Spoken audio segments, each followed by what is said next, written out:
as we go through the end of the year here, the end of the fiscal year, a lot of us are looking at September. What can we get in September? Is there a chance for end of the year spending? Some of my training is trying to help you go after a little bit of that. But I also want you to keep in mind that there's next year, right? So next year begins on October 1st for the federal fiscal year. And for you, it's January probably. But as we move forward and as you think about digging your well before you're thirsty, you're kind of thirsty for September wins, right? If you want to be a subcontractor or a prime contractor on some opportunities in September, well, you're thirsty. But if you look at next year and what you're trying to accomplish next year and some of the out years, if you start networking now, you'll be able to have those relationships in place for next year. So just always keep in mind when you're meeting people, you're networking, you go into events, make sure you remember to dig your well before you're thirsty, and you'll have those relationships in place when it's important for you to have access to them. Okay, that was just a quick tip to say thank you to those of you showing up early and on time. I like to do that ahead of time, but let's go ahead and dive into today's training. So today's training, we're going to talk about what every 8A firm should be doing right for success, right? These are tips for success I just want to share with you.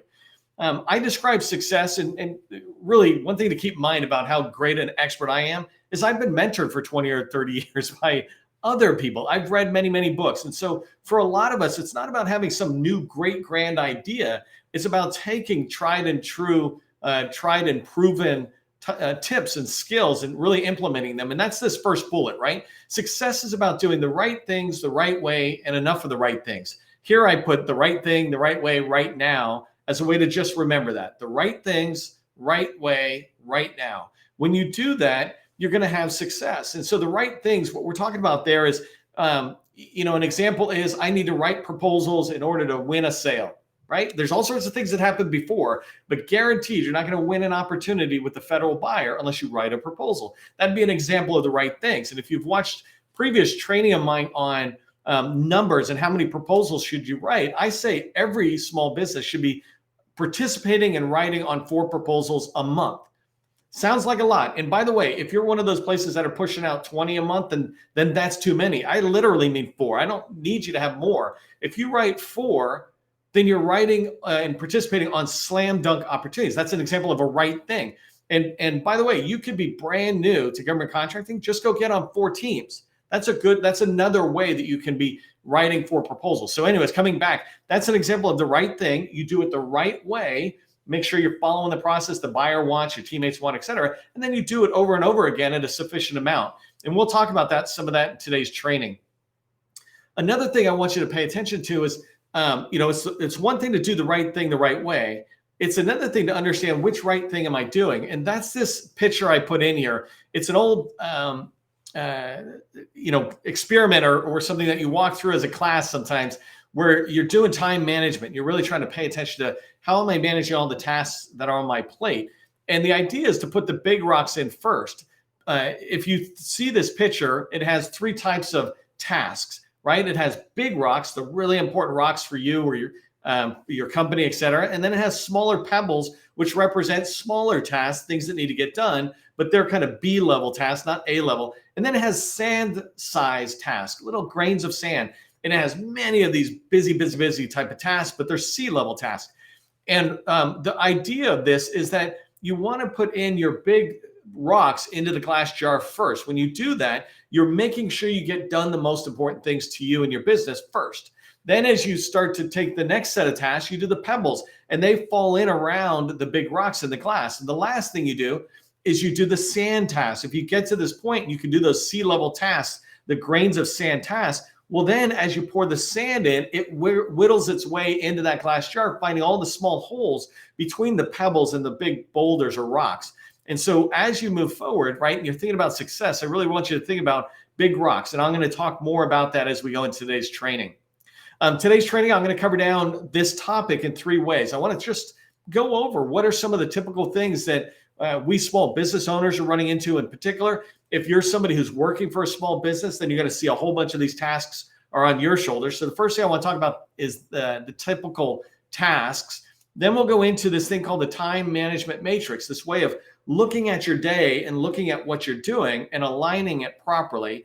And then the last thing I want to give you with from today, or leave you with from today's training, are some tips on how you can succeed, how you can manage your time in order to succeed in business. So that's what we're going to dive into on today's training. If you don't know who I am, my name is Neil McDonald. I'm the president of the GovCon Chamber of Commerce, and I want to welcome you to my federal sales training where I provide tips for success in the federal market. I spent 20 years in the federal market as a small business owner, and since 2018, I've been teaching people like you that government contracting is not a secret, it's just a process. When we follow a process, A to Z, we're going to have repeatable, predictable results. Those are those right things I talked about. Here, you can see the process laid out that I teach for federal revenue success. If you want to make sales, the path really begins with researching, targeting, outreach, relationships, opportunities, proposals. All that leads to sales. And you'll see me talk about this in the next slide. If you haven't done so already, a lot of you are already doing this, and I really appreciate it. Putting your company name and your core competency into the chat. 2 or 3 words. Just let us know who you are out there. I'm looking at Catherine here, right? And it's going pretty fast, but Spry Method Cybersecurity. It's really direct, right?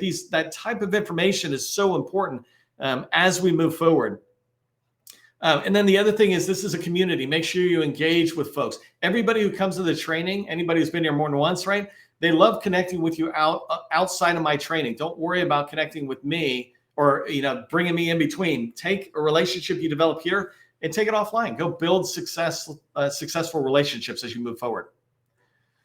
Okay, so let's start talking about some of the tasks that are out here that relate to what you're doing, right? Whether you're a small business owner or a person working for a company, you're going to see a lot of these tasks that I have on this slide here relate to you, and I'm going to walk through them and start talking. What I am really curious about is what am I missing, right? So in the chat, if you see stuff I'm missing, go ahead and let me know. But these tasks primarily are focused on the small business owners that are out there. Okay, so the first thing that you can see up here is a typical small business owner or somebody even responsible for sales. They've got part of their time or sometimes all of their time billable. We're trying to build a company and we're billable, right? That's really tough for us. That's called working in the business instead of on the business. You may have heard that phrase. Are you working in your business or working on your business? If you're billable, then you're working in your business. Totally fine as you get started, right? We have to work in our business. Who else is going to work in there? But as you start moving forward and maturing as an organization, your goal is to pull you out of that. But some of you right now are billable, and that's something that's just on your plate, right? I'm not trying to tell you in today's training, get it out or don't get it out, but I want you to see it as how it relates to everything else and how it begins to eat into your typical 8-hour day, right? How much can you get done if some of your time is billable? Let's go over to the right-hand side first before I go down to sales. For small business owners in particular, we're responsible for running the company. Some of you who are employees are also responsible for a lot of this activity because you're trusted with a lot of responsibility. But as owners, we're responsible for hiring people and making sure they're good. So retention, we're responsible for the human resource aspect of our business, the people side of our business. We've got all the basics of finance, taxes, making sure we're doing our monthly or quarterly reports, certainly making sure we're tracking our spending and our revenue, whatever level that is, whether it's $100,000 or $1 million, doesn't matter. We still have to track that on a regular basis. IT, right? We have to make sure the people in our company have access to email or phones they might need, computers if things go up or down. That's on you, right? Until you have some sort of IT department. By the way, I'm a big fan of saying outsource everything except for your core competency. So IT, finances, legal, outsource that. It's better, it's cheaper, and it's better to go with somebody who's a full-time expert on the outside, in my opinion. And then legal, right? You've got a lot of legal stuff that you just want to make sure you're dotting your I's, crossing the T's. This might slide into sales where you're talking about NDAs and teaming agreements and things like that. But even just the fundamental parts of legal. Something else I didn't put in here is if you're trying to do like ISO or CMMI certifications, if you're at that level, you have a level of maintenance that you have to maintain. I don't know, compliance that you have to maintain. And then FSO, facility security officer, right? Or somebody who's tracking on the security clearances for your people and your company. So you have all this stuff in the background in addition to all these sales tasks. Right? As you're trying to grow your business or as you're trying to help your company grow, you've got sales activities that are out there. you're trying to decide, which agency do I go into? I need to learn about that agency. I need to understand who the people are, maybe who some of the teaming partners are, et cetera. I need to understand their strategic plans and the direction they're trying to go. Maybe research the challenges the agency's facing that my products and services might be able to address. I need to be looking for opportunities, right? So research is about looking at the forecast that they have or attending events and hearing about it. It maybe it's going into GovWin or one of those type of tools that are out there. There's a lot of tools, Bid Speed, I think a lot of you might have. So there's all these ways, even the PTAX or Apex Accelerator folks, they'll push opportunities your way. That's all research. You're trying to understand the target customer and the target opportunities that you want to go after. Creating this target marketing list. Number 2, that is about finding 100, 200, 300, 400 names. If you've ever watched training I've done on doing outreach and calling people, what I say is you should be aiming for a minimum of 5,000 new people that you're calling every single year. You go, oh my God, how can I do that? Go watch the training. Literally, it's 25 people a day. If you call 25 people a day, then you can call 5,000. If you're a full-time salesperson, that should be a no-brainer. If you're a business owner, you might scale that back to 15 people or something, but you're still calling thousands of people a year. That's a big deal. And it begins with you creating a target list. And that takes time, going to find the right names and then pursuing their emails and phone numbers. So now you've got it in a spreadsheet or a tool that you can begin to reach out to. As you move forward, right? Number 3 is sometimes you go into these events, whether it's conferences or networking events. You might go to a vendor outreach session, or part of your research with an agency is to go into the agency events they might hold.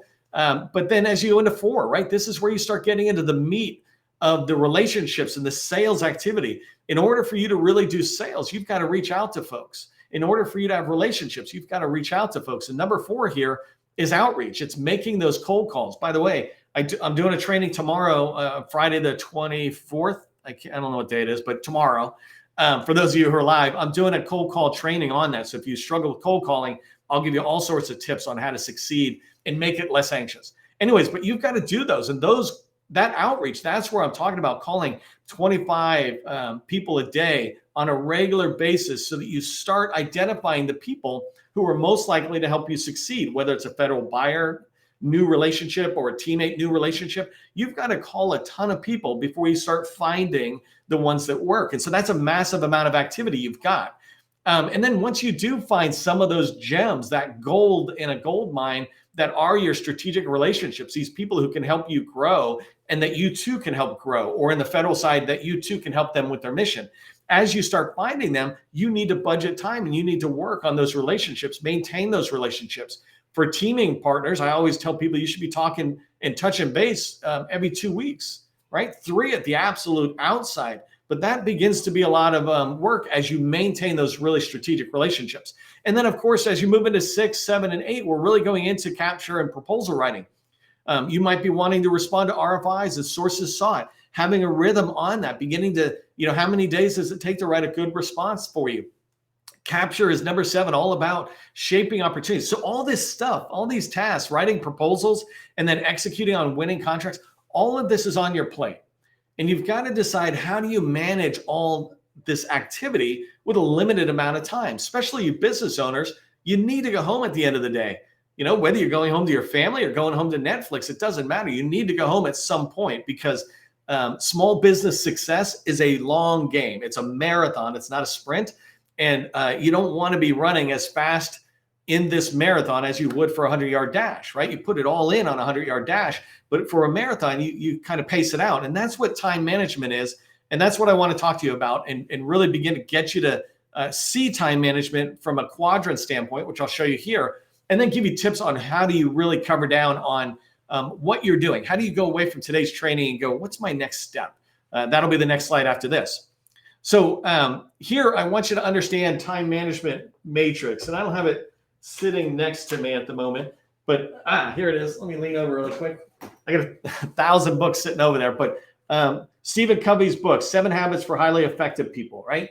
This book here is a really important one for you to get. It's been around for a long time. It's been around so long, I first heard about it when I was in the Army. And I was in the Army a long time ago.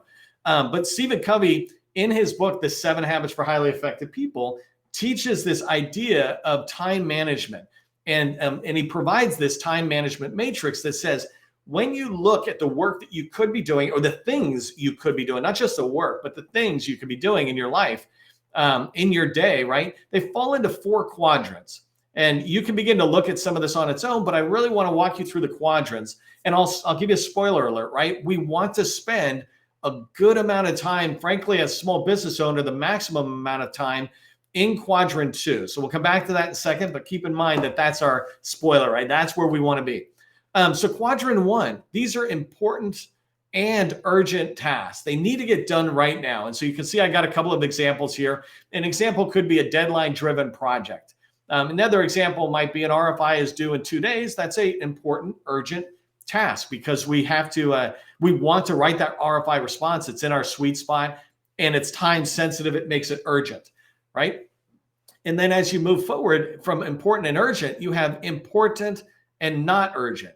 And that's a big deal, right? That's where we tend to not do stuff, is when it's not urgent, we tend not to do it because all this crisis gets in our way, et cetera. And I'm going to come back and really give you some tips on how to be able to do stuff that is important and not urgent. For example, you see me putting here business development capture. Actually, proposal development, that's a big one early on. When it gets closer to the RFP drop-in, now it moves over into quadrant 1.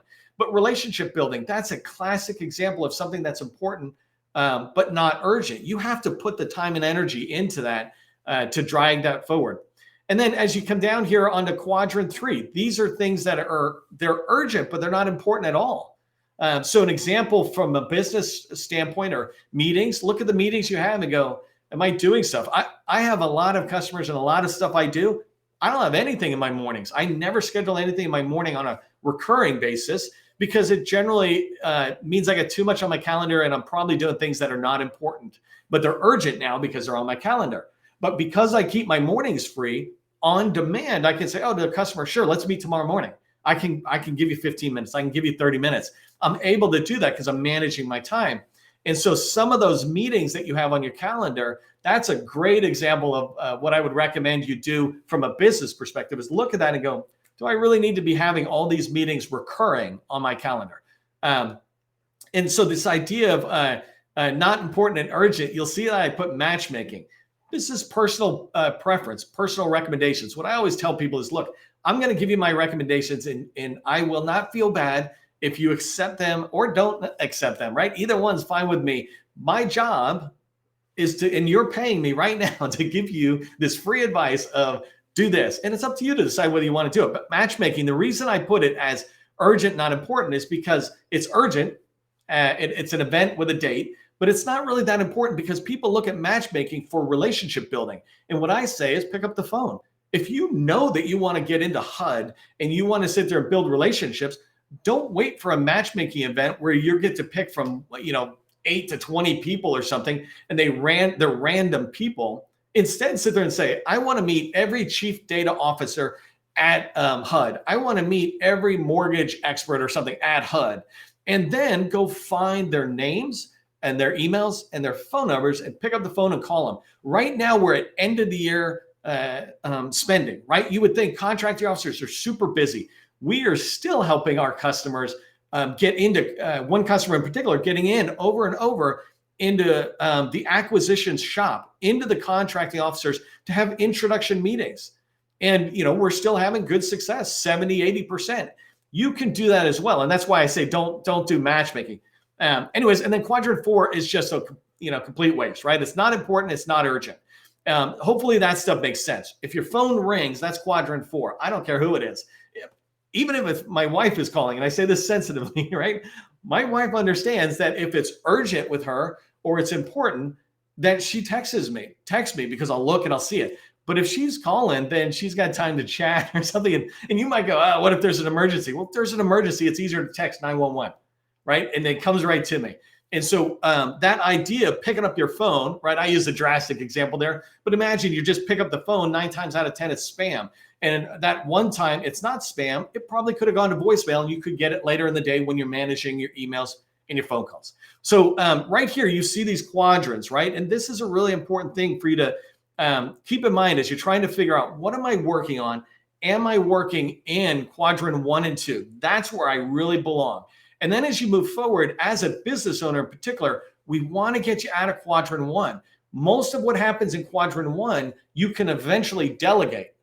Eliminate, delegate, or automate is the phrase, right? So at some point, quadrant one can begin to be a minimal amount, 20% of your day, let's say. And quadrant two begins to take up a huge portion. But rarely should you ever be in quadrant 3 or 4, right? Hopefully that makes sense. And I can't see the chat. I'll come back later and see if some of you are putting in, yes, makes sense. So as we move forward to this last slide, and I really try to give you some exiting tips, think about the quadrant, and here's what I want you to remember, right? Stephen Covey, I said the time matrix, and again, 7 habits for highly effective people. In here, one of his habits is begin with the end in mind. And this is what I want you to do as you think about, what am I going to do today? What am I going to do the rest of the day? Is think about, what are you trying to achieve? Are you trying to make sales? Are you trying to get revenue because you don't got any money, you need to get revenue? You have to have the end in mind. And when you do, you'll begin to have a set of processes that you can define, process steps that back up. So an example is, if I want federal sales and I want to make sales over the next, let's just say the next 4 months, right? The end of the calendar year, 2023, I want to make enough sales that I am pretty much guaranteeing the money, the revenue that I want for 2024. That gives me about a 4-month window in 2023 to try to close deals. That's perfect. How much money do I want, right? If I say I want $1 million, well, then I need to write 4 proposals at least that are at least $1 million each. And the reason I say that is because you typically win 1 out of 4 proposals when you write to slam dunk opportunities that you should win, right? If the contracting officer was wise. Okay, so you got sales. If I begin to back up, right, I need to write proposals. In order to write proposals, I need to have slam dunk opportunities. And slam dunk opportunities, yes, you can hear about them in SAM or whatever, but really you hear about them from strategic relationships, right? So I begin to back it up and I say, over the next 4 months, am I doing enough of the right activities that will enable me to be able to get 4 proposals out a month to drive towards that win that I'm looking for? So this idea of begin with the end in mind. Maybe what you want is just, I want to build relationships. I just want to get in the door. Whatever it is, you got to write down or determine that goal so that you can back up from there. He has another habit. It's called put first things first. And this goes with another book that's out there and another idea of knowing your one thing. And the idea of first things first is literally looking at the stuff that has to get done and go, well, what needs to get done first, right? If my office stinks and it's, there's flies going around or something, do I need to attack the flies? Do I attack this? No, the first thing I need to do is to take the plates of food that I have in my office and take them down to the office cafeteria. That's a bad example, right? But you get my point. Like, what's the first thing you should be doing? And in sales and in business, there's the same thing, right? If you want sales, then the first thing you need to do is to identify opportunities. But if you have no way of identifying opportunities, then you're learning that you need to go back. And so what I want you to begin to get good at is ask yourself, what's one thing, right? When you're trying to determine what is the first thing that you would do first, what's one thing that you could do that if you did it, it would make everything else easier or even unnecessary? What's one thing that you could do today that if you did it, it would make everything else in the day unnecessary or easier, right?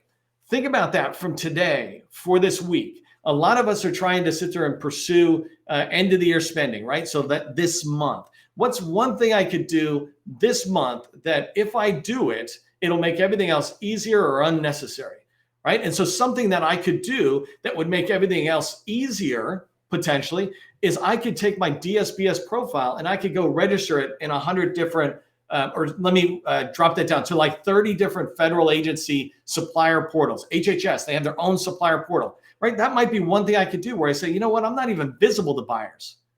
One thing could be, identifying 4 slam dunk opportunities. If I identify 4 slam dunk opportunities, it'll minimize everything else and I can really go heads down on pursuing this. This is an important part about time management, right? Is you have to determine for yourself, what's the one thing that you need to get done today?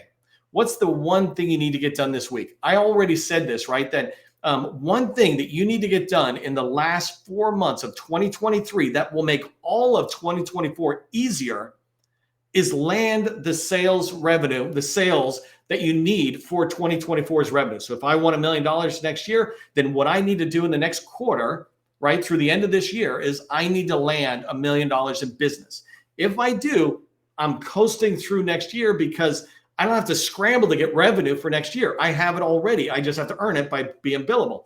And then next year, I can begin to work on other stuff. I can start working on 2025 goals, or I can work on 2024 stretch goals. But think about that, right? What's the one thing? If you struggle with that, on my website, you can go there. I have a AMA button on the top. You just click it and ask me a question. But let me know what you're struggling with, right? If you're struggling to determine what's the one thing you need to do this day, this week, this month, this quarter, and this year, right? You should be able to look at that and not think too hard about it. If you're struggling with it, I want to hear why, so that maybe I can, one, answer your question, and two, maybe do a different training around it.